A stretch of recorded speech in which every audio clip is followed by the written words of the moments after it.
flip on the book of face. Yeah, I know where to go. There's a man over there into the music scene, showing lots of love for the community with great advice. I know who I should go see.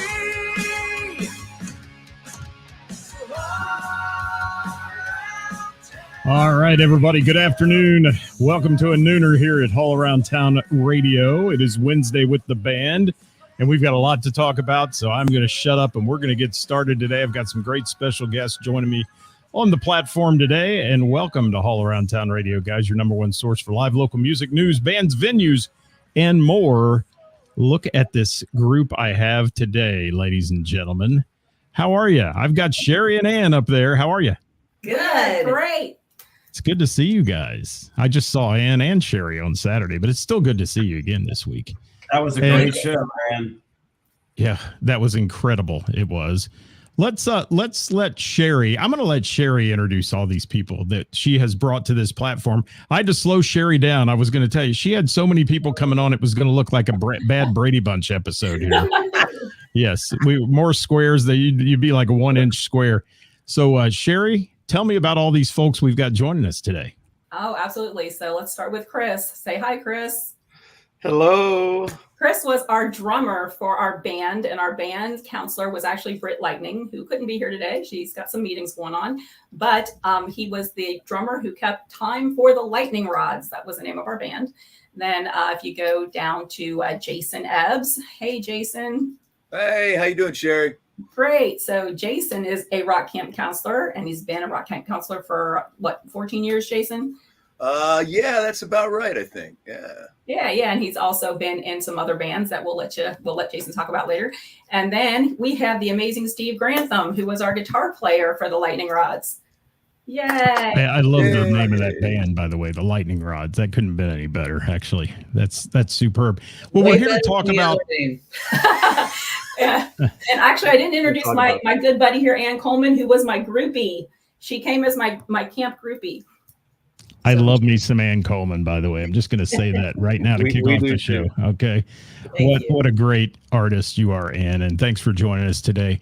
So, Sherry, we have you on the show because you went to this really cool special thing, and that's why all these people are here, called Rock and Roll Fantasy Camp. What in the world even provoked you to go do this? Tell me why you chose this and you decided you were going to go be a rock star for a few days. Well, I just saw the ad come through. It actually came through on Facebook, and it said Nancy Wilson was going to be there. And anywhere that Nancy Wilson's going to be that I can be there and meet her, I was there. So that's why I went. And then I mentioned it to Ann, and I'm like, you got to come with me because I can't do it by myself. And she's with me. So that was pretty much a motivator. And this Rock and Roll Fantasy Camp obviously is continuing to gain severe momentum. I mean, it's been going on a lot of years, but they just keep getting bigger and better and bigger stars and people that are joining this. And Jason, you're down there. You're one of the camp counselors. Now, that's a funny name for a bunch of rock and roll people. I expect you to have a whistle and the kids at the pond, and those kind of things. What do you do as a camp counselor? Well, instead of a whistle, I got a bottle of Jack. Instead of a cabin, you got a 4-star hotel. But in all seriousness, so Rock and Roll Fantasy Camp's cool. I call it like a 4-day boot camp, and I was in the service, so I can apply those two things together. People from all works of life, CEOs, software engineers, doctors, lawyers, a tattoo artist who saved up for 5 years. We all get together, and you get a camp counselor such as myself. And the camp counselors have played with a bunch of different people. So I toured with Peter Criss and Ace Frehley on the Bad Boys of Kiss tour. So I was the singer for Peter's band. And this is back in the 90s, right before Kiss got back together for the reunion. So we'll have someone like that. We'll have like Gary Hoey. We'll have, Vinny Appice from Black Sabbath. So each band gets a counselor. And then the counselor's job is to wrangle the band into shape to get them ready to play with the biggies. So we act as the band leader.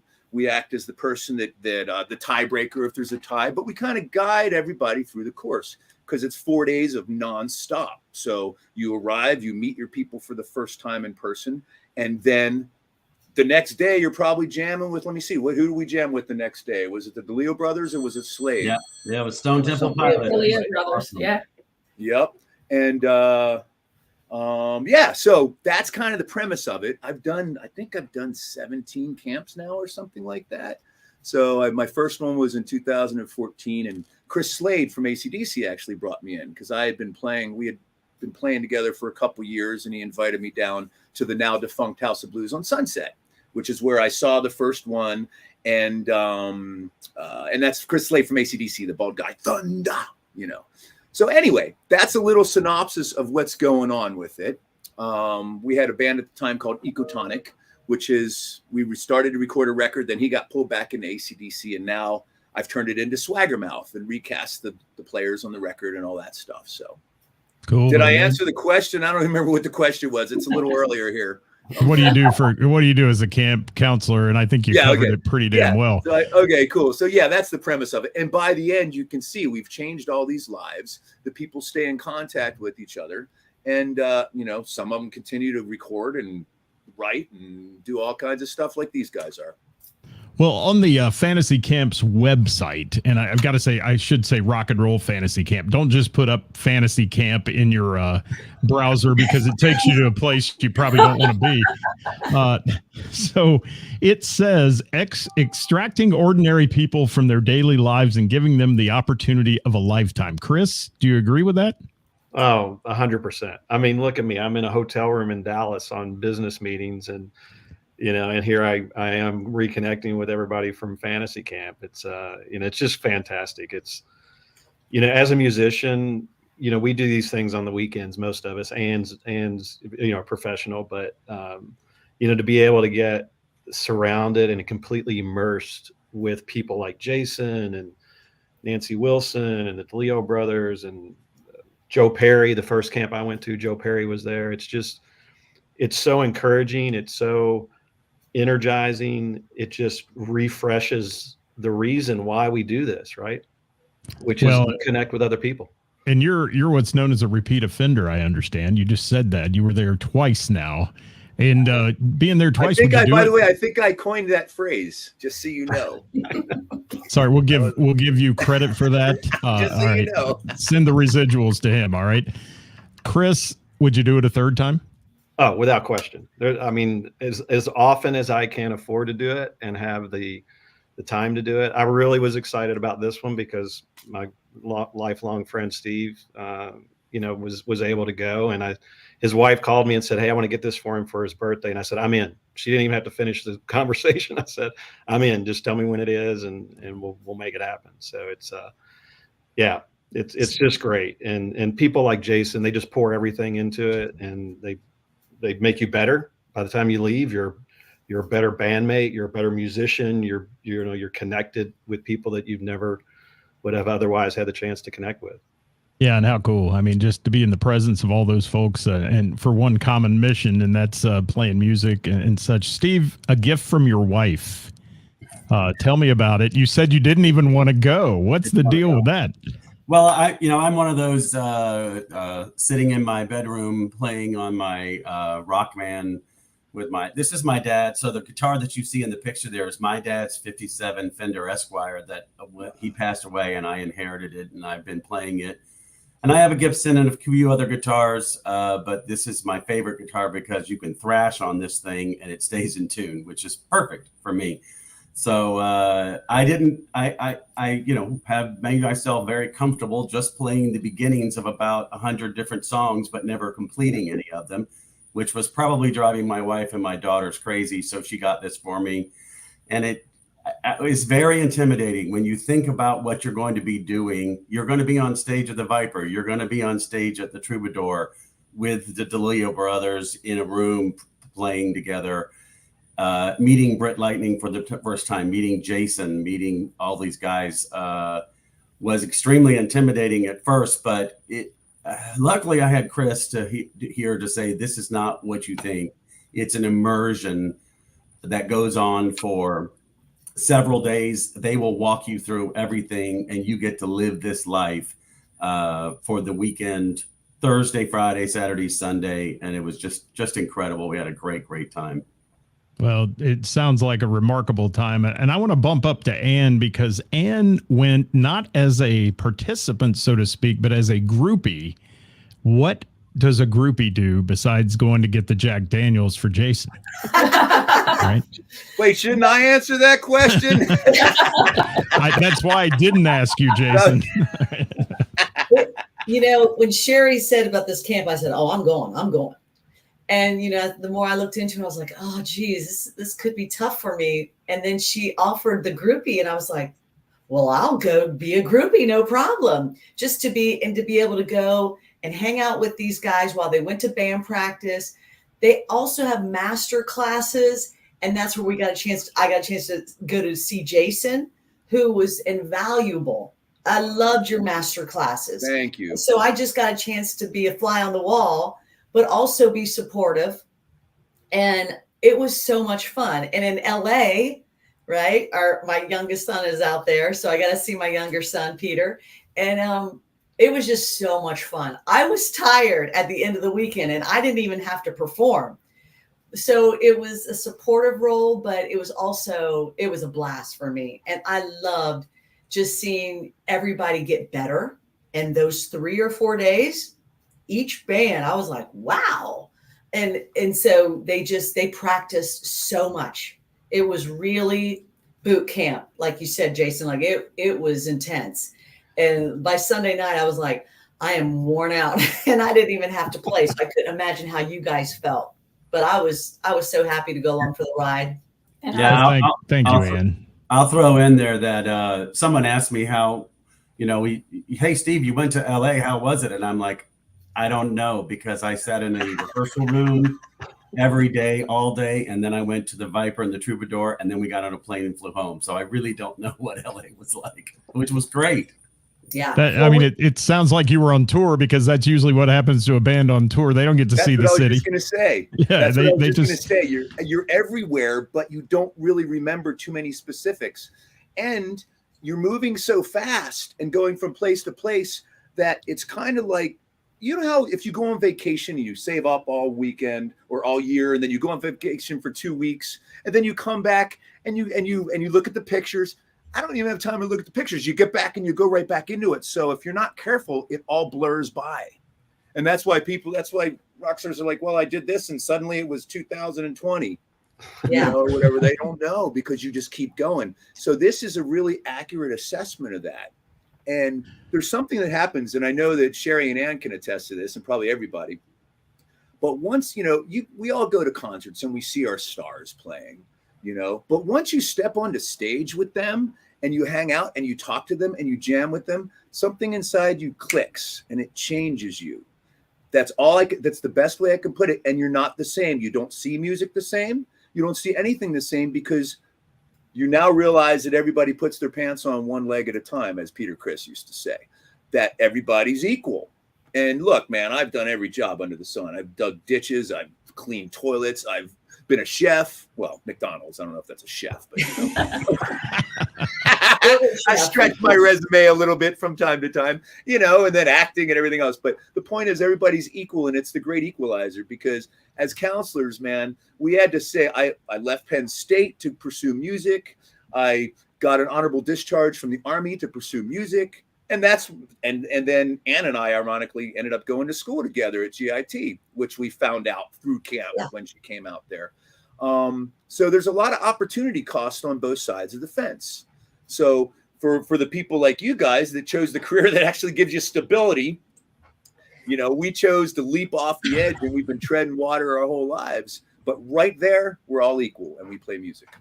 Steve's showing off the suit jacket there. Yeah.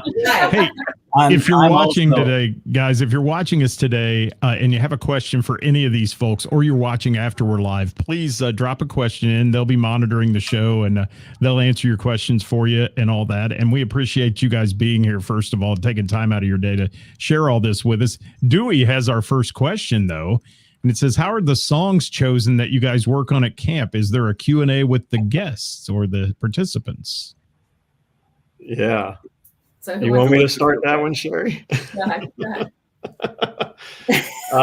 It's actually, I mean, they really do a great job at the camp of getting the bands introduced to one another ahead of being there in person, right? So you have the chance to get on a Zoom call and get to meet everyone, and then it's the process of everybody's taste and personalities and where their strengths lie in terms of songs that you want to play. You're given a list of the headliner songs, and so you start, it gets narrowed down, and then from that, you get to pick 3 or 4 from each headliner and start to focus on that. So it's not only about coming together to play music, it's about coming together and becoming a band for 4 days, right? Which is a whole nother thing. And that process is so cool if you approach it with openness and you're like, okay, let's build everyone up and let's figure out where everyone feels really confident and good. And so we went through that as a band. Sherry, me, Steve, Jason's there counseling because he does this with everybody all the time. So it's a great process. I got my groovy pass. Sorry, go ahead. That's great. Chris, I'm surprised you're not filling in the blanks about our first meeting with Sherry. Well, go ahead. Somebody do tell. Come on. Let it out. Yeah. So we've had this is really well done. I think this is relatively recent. Jason, you could probably fill in here, but the way that they do it now is you actually have a conference call with each other, and you're able to connect with each other over email, of course, and we texted each other before we all got to camp, but it became very clear very quickly that Sherry was not comfortable with the songs that we had picked out. And we all were like, God, is this girl going to even show up? I'm going to be surprised if she shows her face here at the hotel the night before. So Chris and I made sure that when she arrived, we immediately met her when she stepped out of her Uber, and we took her to drink.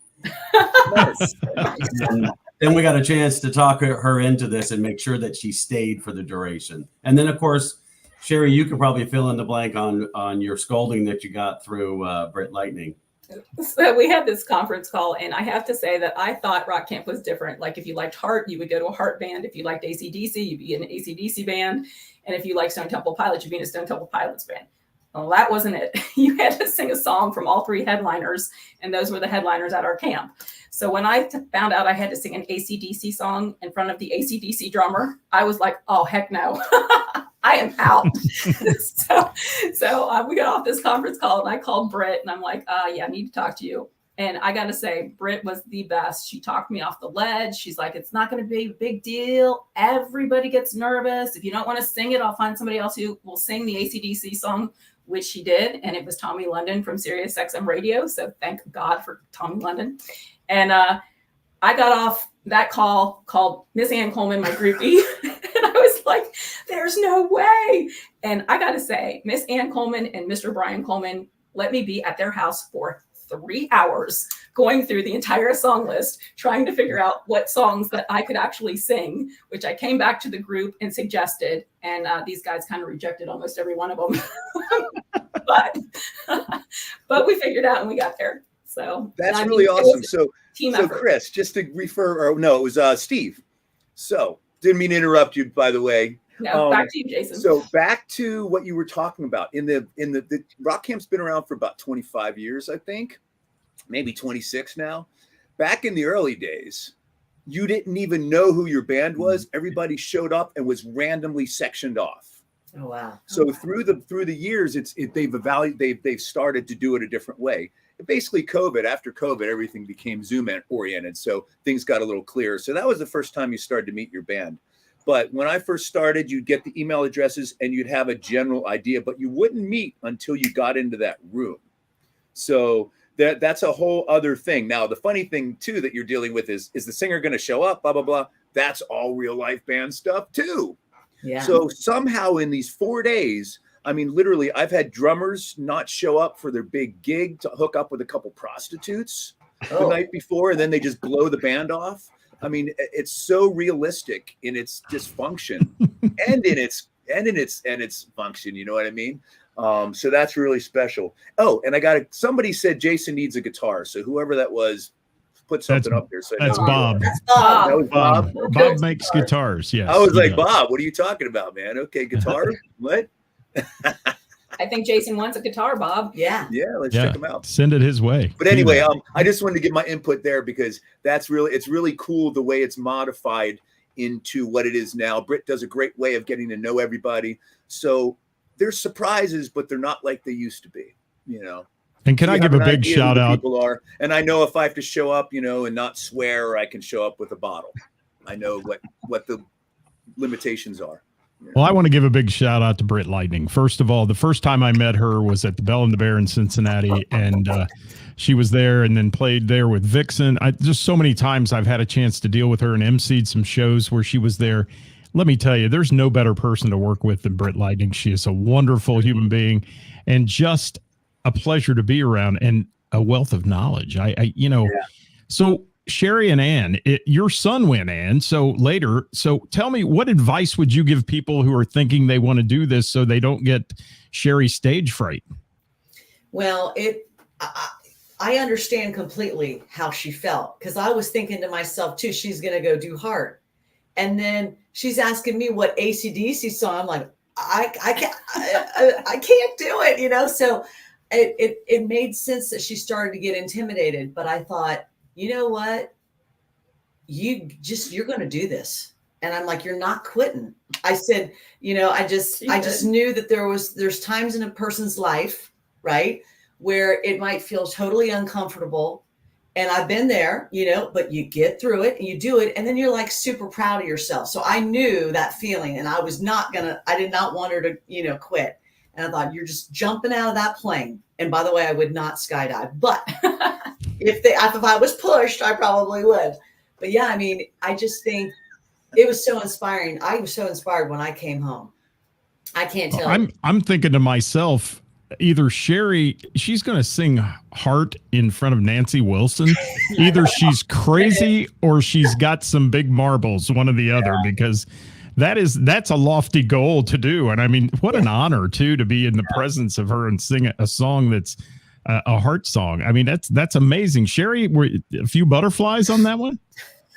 By that time, honestly, I was so tired. I was just like, I was so tired by the time much. we went in that room. I was like, let's just do it. But Nancy Wilson was amazing because she actually said, okay, well, we'll start the song. And she looked at me and said, with my permission. And I was like, Nancy Wilson just asked me permission to start a song. It was crazy.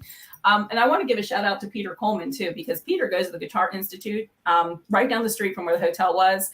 And this has been such a snowball effect because I went and Ann came as my groupie, and you can't go as a groupie unless you're attached to a camper. Right. So then Peter came and he met some of the guys in our band. And he then loves Jason. He got along great. Okay. I just got to say something. I must be the biggest idiot in the world because why didn't I realize Peter was your son? Peter's my son. Because, okay, first of all, maybe I didn't think you were old enough to have a son. Yeah. But Peter's fucking cool, man. He's a good player too. Cool. And this is my first example of mother and offspring going to the same school. Yeah. That's really cool, man. I Because when we know. went, it was only 1 year. Remember? I know. It was only 1 year, and VIT or KIT was brand new, so nobody took it seriously. VIT was pretty brand new. And when I went, it was really trendy just to drop out because you were too busy playing with someone else. And I couldn't do that because I had already left Penn State to go to LA. So I went through the year and forced myself to get the theory and all that stuff because I'm an ear guy. I don't like being told what to do. That's why I'm in this. So I can do what I feel, you know. But anyway, I digress. But Peter's great, man. Peter, what's up, dude? Thank you. And Peter's at the Guitar Institute, and he's been to the camp that we went to. He came in and hung out with us. He went to the next camp and became the groupie of one of our guitar players in our band, who's not on this call, but his name's Vadim. And then Peter got a scholarship to go to Rock Camp and be a camper, which he just did with 311. 311, Offspring, and Chad Smith from the Red Hot Chili Peppers. He had so much fun. So it's contagious. It is. It's so contagious. when we came back, you know, everybody's talking to us like, what was it like? And I mean, we are going to be good press for Rock Camp because it's so much fun. And I mean, I got probably a dozen people that want to go. I'm like, you just got to do it. And just don't be afraid. That would definitely be my thing. Now that I've experienced, because the counselors and by the way, you guys, the band, you guys were so nice. You were so welcoming to her. You guys were. And the counselors were so encouraging. And they just took the fear out of it. And they practiced. It's not just 1 hour, it's hours and hours a day. So they really get you like exhaustedly ready, if that's a good way. So I would tell anybody, including myself, let's go. There you go. It's a misconception that we teach. It's not really a teaching. It's not a School of Rock thing. It's not come in there and learn how to play guitar. I look at our role as counselors to get you guys ready to jam with superstars. So we take all of our knowledge, we tell stories. Vinny will tell stories about Dio. I'll tell stories about Peter, Chris, and Ace. We'll all tell stories about different things in our experiences. And that's to get you ready mentally and physically to go, okay, I'm going to play with these people. So we guide you through the process. What does David Fishoff call it? By the way, David, great thing he's doing here. He's changing so many lives. It's more like he used another word, counselor. It'll come to me. Sorry, I'm going blank because it's earlier here than for you all. And I'm halfway through my coffee. Well, Jason, I am thoroughly convinced now. The first time I've met Jason is today, that he is a rock star, all because of that line he just laid on Ann Coleman a minute ago about not being old enough to have a son. So, that is a true rock star line if I've ever seen one. I'll take it. I'll take it. I'm really proud of Peter, because Peter is this is what he wants to do. Yeah. And, I got Ann there and got Peter there. And, hopefully this is a good influence on Peter, because, he's young. He's only 19. Yeah. So he's amazing too. Wow. He's a great player. And he's got soul too. He does the speed, but he has the soul. And he's got the right attitude. You just have to avoid the pitfalls. That's the trick with music, because with all the fun, man, you can't get too caught up in the fun, because then you lose all this. You don't hold on to it.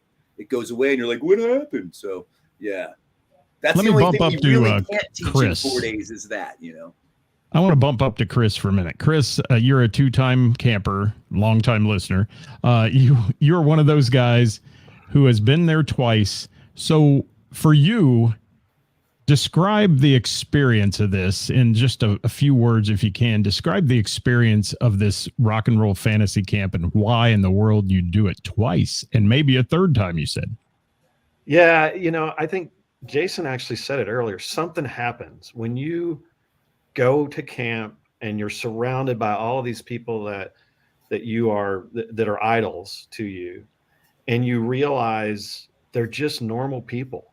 They love music like you love music. And you make those connections. It's about that. That's really what keeps you coming back. Is you literally go through withdrawal after you come out of camp. You're like, I got to go back. I got to get back to camp, because it's so much fun. But if you take and get deeper than the fun, it's this. I mean, here we are on a call with Jason Ebbs, hanging out and talking about music, and her son going, and it's just it's a life experience, and one that I will absolutely continue to do. Steve, how about you, man? You were one first-time camper, I think. And by the way, Steve is my resident weatherman today. As I zoom in on him here, he's got the green screen and the jacket. Yep. He'll be giving you the forecast at the end of the show. All right. It's going to be cloudy with a chance of rock and roll. There we go. there you go. So, I will tell you that I will be back. I'm going to be saving my my next camp for when the right headliners come along. That, like for this one, it was when they said Nancy Wilson, I'm like, I get to play on stage with Nancy Wilson. Yeah, I think that's something I would really love to do. This is a legend who I've grown up listening to, so this would be awesome. The surprise was hanging out with Dean DeLeo and having him show me his guitar and his rig and introducing you to his guitar tech. That was super cool. And again, as Chris and Jason noted, it was just so cool meeting somebody who is a legend in this industry and turns out to be a regular guy who just loves talking about guitars and pedals. And I learned a whole lot in a few days that I never would have. Well, I'll tell you, the one thing that just blew my mind was we walked into this rehearsal space that you see behind me, and I brought this stupidly huge pedal board with me and didn't need to, because sitting right in front of me is a huge Marshall stack that Britt says, Steve, you could just plug into this Marshall right here. Oh my God. I've never, ever plugged into a Marshall stack. So it was like a dream for me to be able to plug into it. So just for that ability, I will definitely be back. Yeah, and we had a great tech crew. I mean, our tech crew was the production crew for Def Leppard. So they were the guys running around to all the studios, making sure you're plugged in, making sure you have enough mics, and you need a music stand, you need a different monitor. They were the guys changing out everything and fixing everything. And when we did our songs with the headliners, when we played with STP, when we played with Nancy Wilson, these guys were making sure everything was perfect for us. So, I mean, it wasn't just Rock Camp. It was like a full concert. You had your crew, you had everybody that was helping you out. Outstanding. And I have one more question. Somebody can take it, but out of all the people who want to do this, how do they select who gets to go? Is there a selection process, or are there hundreds? Are there thousands? I don't know. I mean, somebody tell me. Well, it depends on what's going on. We like to have everybody come, because, I think what it comes down to is if there's more than, my guess would be 17 or 18 bands, we have to turn people away. We will keep trying to accommodate all the way up to that point. Once it gets past that, then it's probably really hard, because then there's too many people in the bands. Like I think the max that I've had, we've had 3 guitars players in the band plus me. So you can, if you got a band where everybody listens, you can do it with 4 guitar players. But any more than that, and then adding more counselors, it makes it a little too big to run as smoothly as it should. I don't think in the process of turning anybody away, so we always try to accommodate it. But we find out that, that it's kind of self-regulating in that way. And then once we get too close to the camp and we have enough bands, then we got to stop. So the trick is sign up early, and if you have a favorite counselor, you can always request them and see what happens, because a lot of people go, okay, well, I had him, now I want him next time, or I want her next time, so because they're in their band and they look over and they go, oh, well, that would be a fun experience with that person, And if you want to go, there's a way to do that. And first and foremost, if you think you want to go to Rock and Roll Fantasy Camp, look up their social media and look up their website. And here's a link to that if you want to see that on the screen.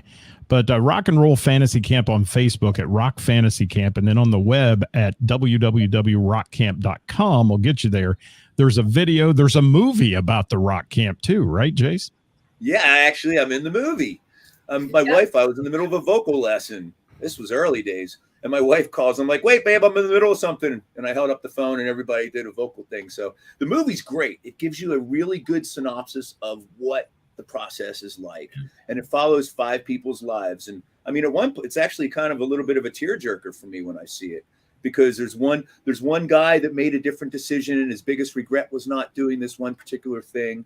There is Raw Power, and I'm going blank on the name, but he's a special needs, and he grew up, and he's like our child of fantasy camp, and it follows his story, but it's really, really inspiring, and it gives you Scott, that's his name, that's his father's name. It gives you an idea of what camps are like, and it really kind of summarizes it for you.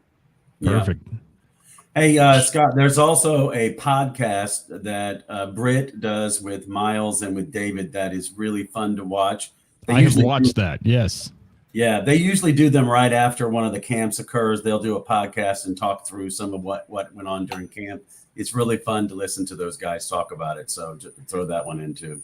And there's another thing Britt's doing. She stays so darn busy. I see her on TV, on Access TV. I mean, you turn around and Britt's in your face. I love it. And, she's a wonderful lady, again, like we said earlier. And thank you, Britt Lightning, for all you do for this Rock and Roll Fantasy Camp as well. Sherry, do you have anything special you wanted to mention at the end of this thing here today? Well, I'm gonna let Jason make his special announcement first. So, Jason, if you Oh, that's so nice. You're scoffing at the ladies first. That was mwah, love you. Swaggermouth, my brand new band. I'm really excited. Our single drops 2 weeks from today. It's called Let It Roll. We're getting ready to shoot our first music video this weekend here. One of the locations is where I am, which is my newly acquired Dragon Castle Studios. My wife Janae and I bought the studio house from Imagine Dragons, where they recorded all their hit songs and everything and their records. So I've turned it into Dragon Castle Studios, and we're shooting an outside scene here. And the record's dropping, and we're getting ready to make our debut at Sturgis. And then in August, and I'm going to be doing the Ultimate Sinner segment on Ozzy's Boneyard, thanks to Tommy London, coming up, where I'll be spinning the new single. So I think that's kind of what I wanted to say. Swaggermouth.com. It's so good to see all you guys. I missed you. And the other thing is, in conclusion, or not really, because I'm not the final, but wherever you guys are, wherever we are in the world, if you guys text us or send us a message, we're right back to where we are right now. And that's one of the most important follow-through things to Rock Camp that people don't even know until they're there. You know, Sherry calls me yesterday. I'm on a business call. I call her right back when I'm done and go, hey, what's going on? You know, she's like, oh, I'm here with Ann. Oh, or I forget the time zone and text you at 4 a.m. your time. Yeah, that's fine. I won't get it.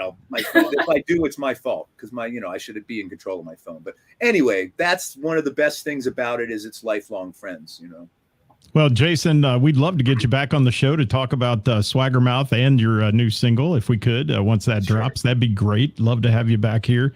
And Sherry, what else you got? All right, so Rock and Roll Fantasy Camp extends past the actual camp. So the Lightning Rods have a gig in Cincinnati coming up October 19th at Fretboard Brewery. Cool. And we are opening for Dangerous Jim and the Slims. And we're doing it for Dangerous Jim's new album, his album release party. So big shout out. Thank you, Dangerous Jim, for allowing us to open for you. And we have a lot of rehearsal to get to. But everybody that was in the Lightning Rods Rock Camp band, we have a guy from Montreal, and he's a guitar player. He's going to join us. We have Chris and Steve from Atlanta, and we have our bass player who's also from Georgia. In Atlanta, we're going to practice in Cincinnati, and then we're going to come up here and blow it out on stage on October 19th at Fretboard Brewery. Another shameless plug. I love it. That's great. It's awesome. Okay. I always end my shows with this. You're allowed to just, no explanation, anything. I'm going to go around the room. And Steve, we're starting with you in the Weather Center. We are going to go, who would you, in your bucket list, like to play with on stage? Past, present, deceased, anybody. Name one artist that you would absolutely love to get on stage and play with. All right, I'm going to go. This is obscure maybe, but there's a guy that I grew up listening to, Jeff Healey. And the Jeff Healey band was super influential to me in playing blues music. So I would love, Jeff has passed sadly, but I would play with Jeff Healey for sure. There you go. Chris, how about you? The band I'm going to see tonight, the Foo Fighters. There you go. Perfect. Ann Coleman. I mean, Nancy Wilson and Hart, can't go wrong. But if I could if I could get a second one, it would probably be Miss Stevie Nicks. I mean, I would love to just be in the same room. I don't know if she's going to do Rock and Roll Fantasy Camp, but you sign me up. I'm there. Jason, how about you? God, I'm a Libra. This is so freaking hard. Steven Tyler, maybe. Steven Tyler, because when I first jammed with Joe Perry, I forgot my name. Like, and this is my early days. I'm like, oh, Joe Perry, Joe fucking Perry. Maybe Steven Tyler. That's the thing that came to my head right away. So, all right, Sherry, you're on the hot seat. The list is too long, but if I can, Hart, obviously, if I could just do a thing with Hart, like, that'd be great. Sheryl Crow, Belinda Carlisle, Stevie Nicks, I mean, all of them, and Cher. And I have to say, Joel Hoekstra was counselor at Rock and Roll Fantasy Camp. He's a fabulous singer, fabulous guitar player. And everywhere I went in the past few years that I saw a concert, Joel was playing guitar. I went to Trans-Siberian Orchestra, there was Joel. I went to see Cher, there was Joel. I went to see, he was in Night Ranger at one point, there was Joel.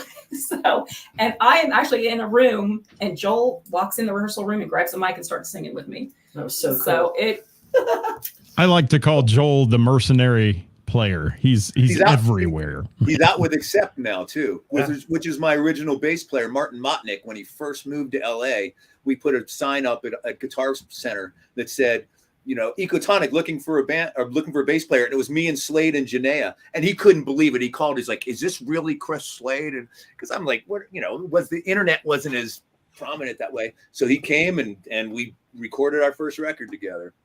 So it's small world, man.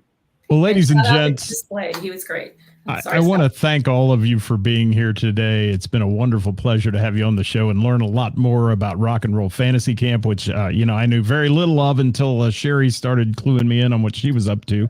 So thank you so much for being a part of that. And Jason, the offer's there, man. I want to have you on if you have the time someday to talk about your band. I'd love to hear about that. And the rest of you guys, I look forward to maybe seeing you in Cincinnati at Fretboard. That'll be a fun deal, and having you back. And maybe Sherry will get you back on and talk about that show too as we come back into that. So thank you so much for being a part of this, everyone. Thanks for having us. Thank you. I'm so proud of you guys for doing a show. That's freaking awesome, man. That's what it's about. We love you, Jason. Thank you. There it is. Stay with me, guys. Thank you, Scott. Stay with me as we go off the air here. I'll be out in just a moment. Thank you, folks. Don't forget to tune in tomorrow. We'll be live at 5 with Who's Playing Out in the Tri-State, the best bands and musicians playing in the Tri-State. So join us tomorrow live at 5 here at All Around Town Radio. Thanks for watching, everybody.